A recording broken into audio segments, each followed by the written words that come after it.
This 1968 IMCO resolution established the historical baseline for maritime traffic management. It recommended governments consider setting up advisory services in ports. Traffic management was a localized, entirely voluntary system of suggestions. However, the rapid expansion of global shipping volume and the increasing transport of noxious and hazardous cargoes quickly outpaced voluntary port advice. Vessels moved too fast and high density, carrying materials posing severe environmental risks. Addressing this congestion required a severe operational shift. Authorities moved away from passive tracking, transitioning instead to active, authoritative intervention in narrow waterways. This necessity produced the modern concept of Vessel Traffic Services, or VTS. It is an integrated coastal network, combining digital tracking with direct human oversight to direct ships in crowded areas. Navigating modern maritime bottlenecks requires rigid, globally enforced systems. Fragmented, local suggestions are no longer sufficient to secure the supply chain. This document outlines the globally harmonized legal architecture replacing the 1968 guidelines, IMO Resolution A.1158.32.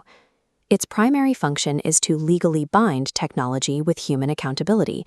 Mandating safety depends on close cooperation between shore operators and ships. A modern VTS center integrates several baseline technologies to achieve this. Operators monitor coastal radar, the automatic identification system, digital maritime charts, and live meteorological sensors. Yet these discrete technologies are useless in isolation. They require a standardized chain of command to interpret the data, identify risks, and issue direct verbal instructions over VHF radio. The true power of the IMO resolution lies in its ability to transform raw maritime data into legally actionable instructions that a vessel master is obligated to follow. VTS mitigates unsafe situations using three operational pillars. First, providing timely information, like broadcasting hazard data so crews can update voyage plans. Second, managing traffic flow, organizing space allocation and planning ship movements in advance. Third, responding to emergencies, like severe weather or navigational failures. The stakes of this response are immediate. By relying on direct VHF radio communication, the VTS operator can issue warnings or route advice that alters a multi-thousand-ton vessel's physical trajectory through fog or storms. Operators are mandated to intervene under specific operational triggers, such as when vessels approach each other at dangerous proximities, when they violate established speed limits, or when a ship is unsure of its own position. VTS operators do not passively observe digital maps. They actively manipulate the physical flow of maritime traffic to engineer safety. This operational reality raises a core legal question. How does international law authorize a local shore operator to dictate the movements of sovereign foreign vessels? The authority comes from a rigid three-tier hierarchy of responsibility established in Section 5 of the IMO resolution. At the top tier is the contracting government, holding responsibility for establishing the foundational legal basis for VTS under its national law. Looking directly at the treaty language, the government is explicitly mandated to take appropriate action against any ship flying its flag that is reported to have violated VTS provisions. This gives the local system international teeth. Moving down the hierarchy, we reach the middle tier, the competent authority. The competent authority is responsible for translating national law into a specific regulatory framework. They approve training programs and enforce compliance regarding VTS violations. This document reveals a deliberate legal separation. The competent authority writes the rules and authorizes providers to operate within a specific area, but they do not execute the day-to-day operations themselves. Execution falls to the bottom tier, the VTS provider. This entity staffs the control center and interacts directly with ships. They have an ongoing obligation to continuously evaluate traffic safety objectives, proving through audits that they are actively achieving them. The resolution also details strict qualification requirements for the personnel inside those centers. An operator is only deemed competent after completing approved generic training, facility-specific on-the-job training, and periodic revalidation. The global training standards ensuring all operators share the same baseline knowledge are published by the International Association of Marine Aids to Navigation and Lighthouse Authorities, or IALA. This unbroken chain, from international treaty to national law, down to the local provider and individual certification, is the sole mechanism legitimizing shore-to-ship interventions. We must now examine the entity on the receiving end of this entire regulatory framework, the participating ship. The guidelines outline the mandatory obligations of the vessel. In a designated area, a participating ship must provide requested reports and, critically, comply with the instructions given to the ship by VTS.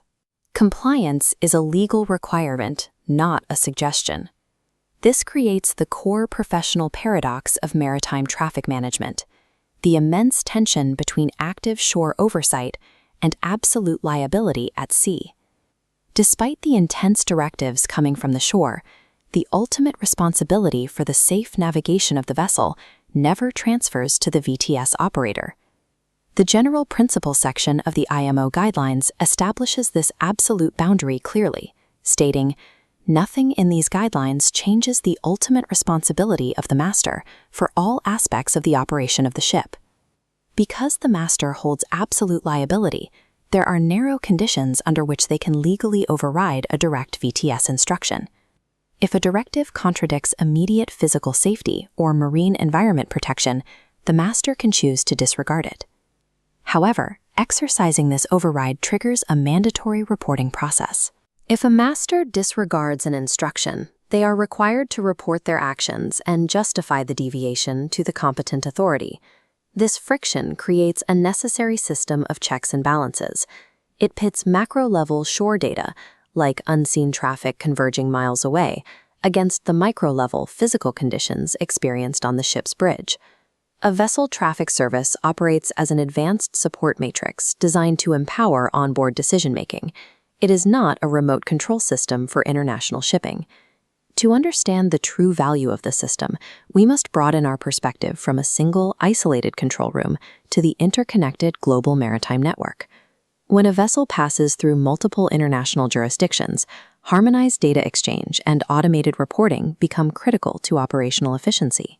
If adjacent VTS zones utilize conflicting operational procedures or incompatible communication protocols, the resulting confusion would introduce severe navigational risks to shipmasters attempting to cross borders.